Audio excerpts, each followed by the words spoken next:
Alhamdulillah, godiya ta tabbata ga Allah makaɗaici mai ƙarfin rinjaye akan komai da kowa.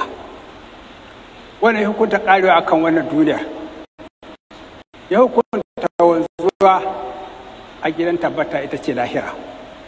Wanda ya faɗa a littafinsa mai girma cewa yana jujjuya dare da yini ne don ya zamo haka abu lura ne ga masu hankali da basira. Na shirya lallai ba an bauta da cancanta sai Allah shi kaɗai, wani ba shi da abokin tarayya, mabuwayi mai yawan gafara. Na shirya lallai Muhammad bawan Allah ne, manzan Allah ne, mafifici abin zaɓi. Tsira da amincin Allah su tabbata gare shi, da albarka da nima gare shi da alansa da sabbansa managarta tsarkaka. Duk wanda suka biyo musu da imani har zuwa ranar dawwama, ranar gidan dawwama ita ce lahira.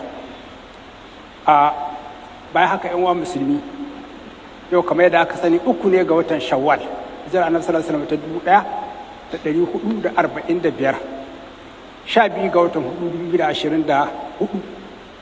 Nasihar a yau ita ce ya akewa kai hisabi dangane da Ramadanan da huce, ka gane ka ci nasara a cikinsa har ka samu tunanin samun gafara Allah a cikinsa, ko ka kai asara a ciki ka tahi tsakaninka da Allah zero.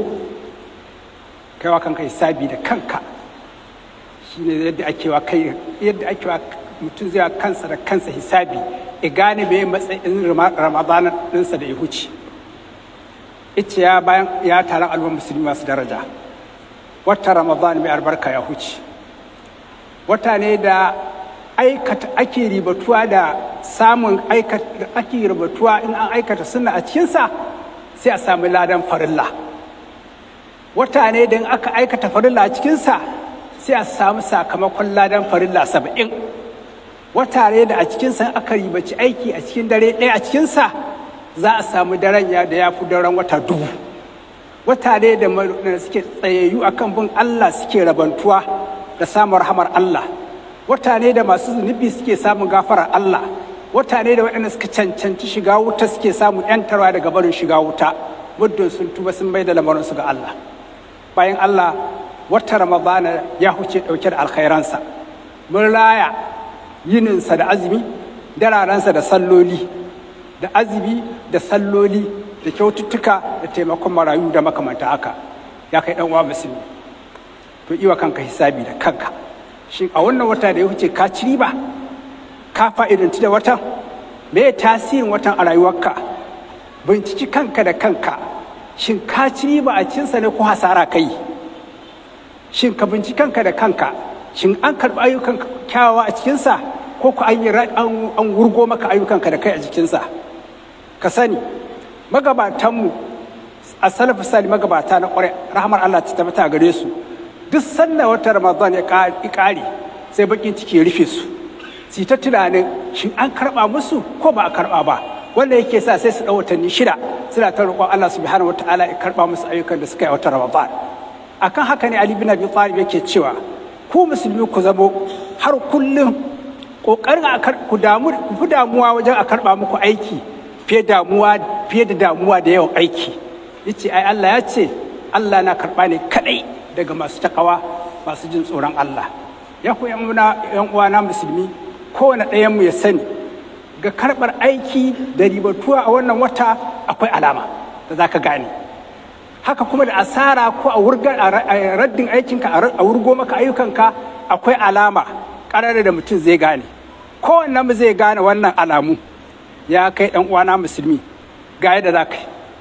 Sai ka yi nazari a karan kanka, ka binciki kanka. Idan ka ga halinka na aikata alkai da yanayinka na ayyukan da'a da daidai tsayawarka daren dam a kan bin Allah da manzon Allah bayan hucewar wata Ramadan ya fi kyau fiye da kafin kama wata Ramadan ɗin. Kyakkyawan halinka ya ƙaru fiye da kafin wata ikama. Ka ƙara kwaɗayi da son da'a ga Allah ga manzon Allah sallallahu alaihi wasallam fiye da kafin wata Ramadan ikama. Kyautatawa ga mutane tun daga iyalanka da 'ya'yanka da makwabta da dangi da talakawa da marayu da miskinai ya fi kafin watan ikama. Kaga ka fara kana nisantar sabo da ayyukan zunubai fiye da kafin watan ikama. Kana kyamatar aiki ta sabo da saba Allah fiye da kafin watan ikama. To wani alama ce da ya nuna cewar an karɓa ayyukan da kai a watan Ramadan. ga alamar da za ka gane. Alama ce na cewa ka ci riba 100% insha Allah a wata Ramadana mai albarka da ya huce. Idan kuma ka binciki kanka ka samu lalle yanayinka kafin watan Ramadana ya zamo iri ɗaya ne da kafin yanayinka bayan yanzu watan ya huce ɗaya ike da kafin watan ya kama, to kawai ka faɗi. Balle ma wani iyaz billah a ce yanayinka yanzu da rashin ɗa'a ya fi ma kafin watan Ramadana ɗin ne da huce ya kama.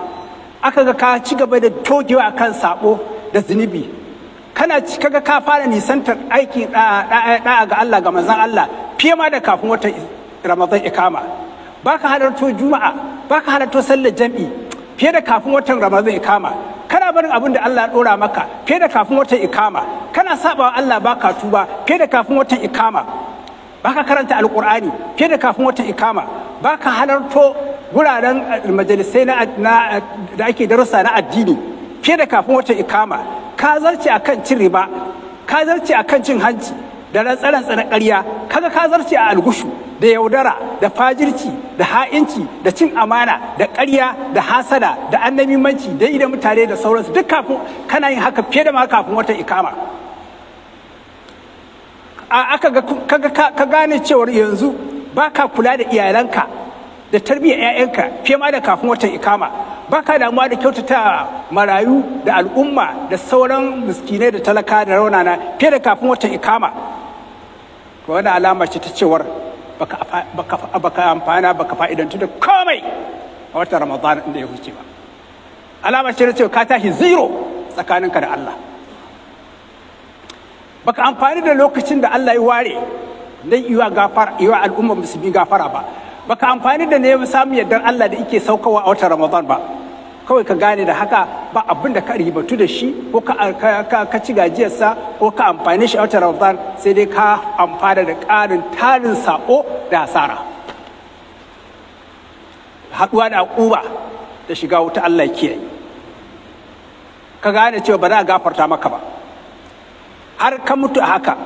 Wannan ta sa Annabi sallallahu alaihi wasallama, kamar yadda Annabi sallallahu alaihi wasallam ibada labari cewar malaka Jibril ya zo masa a watan azumi, ya ce duk wanda irin suke watan azumi na Ramadan bai yi wani abu da za a yi masa aiki, bai yi wani aikin lada da za a yi masa gafara ba har ya mutu a haka, ya je shiga wuta.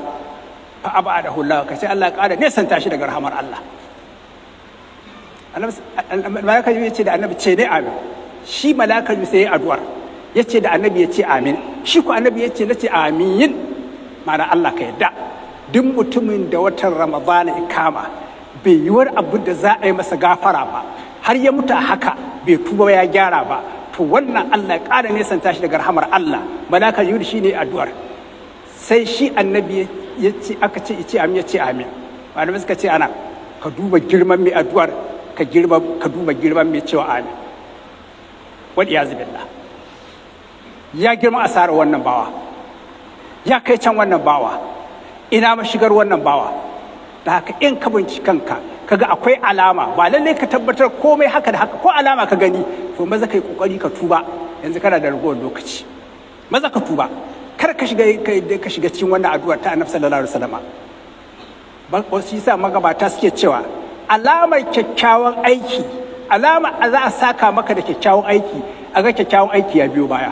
Ma'ana alamar an karbi ayyukanka na watan Ramadan, yanzu a ga alamar kuma sauran watanni ka biyo da kyakkyawan aiki, la'alla ma fiye da watan Ramadan. Da alama ce ta cewa aiki da kai a watan Ramadan da abubuwan nan Allah ya karba. Alamar cewar za a yi maka mummunan sakamako mara kyau, a ga kuma yanzu ka ɗora da mummunan sakamako, ma'ana mummunan aiki mara kyau. Alama ce ta cewar abin da kai a baya bai karɓu ba, shi yasa ka biyo baya da saba wa Allah subhanahu wataala.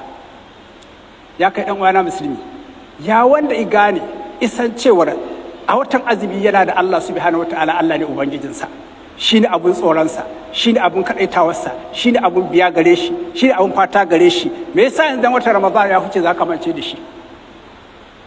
Ya kai ɗan uwana musulmi, da ka gane a watan Ramadan Allah ya haramta maka ayyuka na sabo da fasadi da kin zumunci da cin amana da waye duka gane a watan Ramadan Allah ya hana ka kame.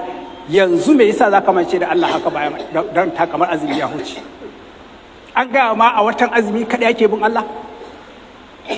Ice ya kai dan uwana musulmi, da ka gane a watan azumi akwai aljanna a gabanka sai ka dage da kyawun aiki, akwai wuta a gabanka ka gane a watan azumi sai ka dage da kiyaye saba Allah subhanahu wataala, ka gane akwai kyakkyawan sakamako a gabanka ka dage da bin Allah, ka gane akwai uba a gabanka ka dage da kiyaye saba Allah. Me isa dan takamotar Ramadan ya huce zaka da mance da haka? Me yasa?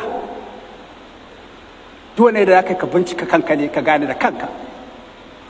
Ya kai wanda kake halarto, ɗan uwa musulmi da kake halarto masallaci a watan azumi, tun kafin a tada sallah ka zo kayi nafilfili kana karanta alkur'ani, aka zo aka yi sallar farilla da kai miƙe ka ci gaba da nafila ka ci gaba da karanta alkur'ani. Me isa yanzu dan takamar azumi ya fice zaka yanke wannan alaka da Allah? Me faru? Ya kai wanda kake halarto gurin tafsiri, ka zo da wuri kai sallah kai nafilfili ka ci gaba da karatun alkur'ani, a zuwa tafsiri ka ci gaba da saurara har zuwa lokacin da za a tashi ka dan tafi ka jira lokacin buɗe baki. Mai isa yanzu dan takamar azumi ya huce zaka janye daga kanka daga makarantun addini, daga makarantun da ake darasi na addini ake ƙara caza imaninka. Makarantun addini su suke goge maka imani, tsatsa da imani yake su goge maka, su caza maka imani idan wai mai haske pau. Me yasa yanzu dan takamar azumi ya huce shikenan kai da makaranta ka rufe? An gaya ma cewar sai a watan azumi kawai ake ilimi? Allah ya ji kan magabata, ya ƙara musu rahama, suka ce bi'sal qawm allazina la ya'rifuna Allah illa fi Ramadan. Allah wadaran mutanen da basu gane kima da darajar bin Allah ba sai a watan Ramadan kadai, suka ce Allah wadaran su. In dai Allah ba shi da isar da ko da yaushe kamata ka ji tsoron suka bi shi, duk mutumin da ya zama haka in ji magabata ka ce Allah wadaransa. Ai Allah koyaushe Allah ne. Dadda'ibi yace zai biya ka a watan Ramadana, Allah ne yace zai biya ka a watan Ramadana, ubangiji Ramadana shi da ubangiji dukkan sauran watanni, shi yace yanzu ma an kai zai biya ka.